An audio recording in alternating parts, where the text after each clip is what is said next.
मैं एक इज्जतदार खानदान की बहू बनने जा रही हूँ। हमारी शादी हो रही है उस लड़के से जिसे हमारे पिता ने चुना है, हमने चुना है अपनी मर्जी से। काजल, काजल, काजल। अगर इस चौखट पर बारात आई, तो टोली की जगह उनकी अर्थियां उठेगी, और सबसे पहले अर्थी उसकी उठेगी, जिसके सर पर सहरा होगा, राजे बिछा दूंगा राजे। JK Yadav Films.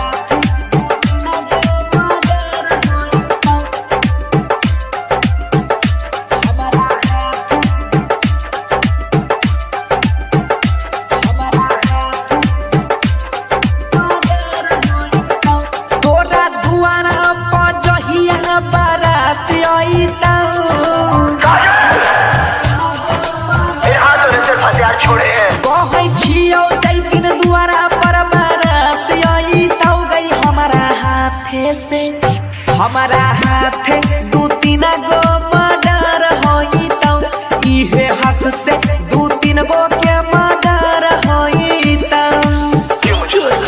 विकास क्यों बनाया मुझे ऐसा, क्यों दिखाई मुझे वो खुशियाँ, वो प्यार, ताकि आज तुम मुझसे कह सको कि वो सब झूठा। मत करा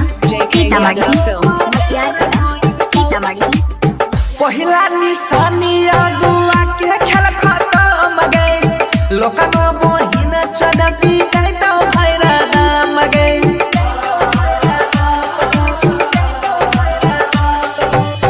पहिला निशानी अगुआ के खेल खत्म गए, लोकन बहिन चढ़ती गई तो भैरा नाम गए।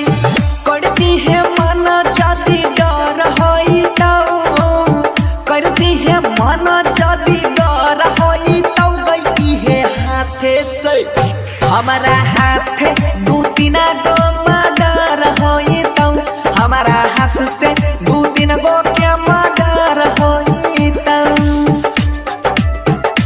हमारा हाथ दू तीन गो मर्डर होई तो। JK Yadav Films. हमारा हाथ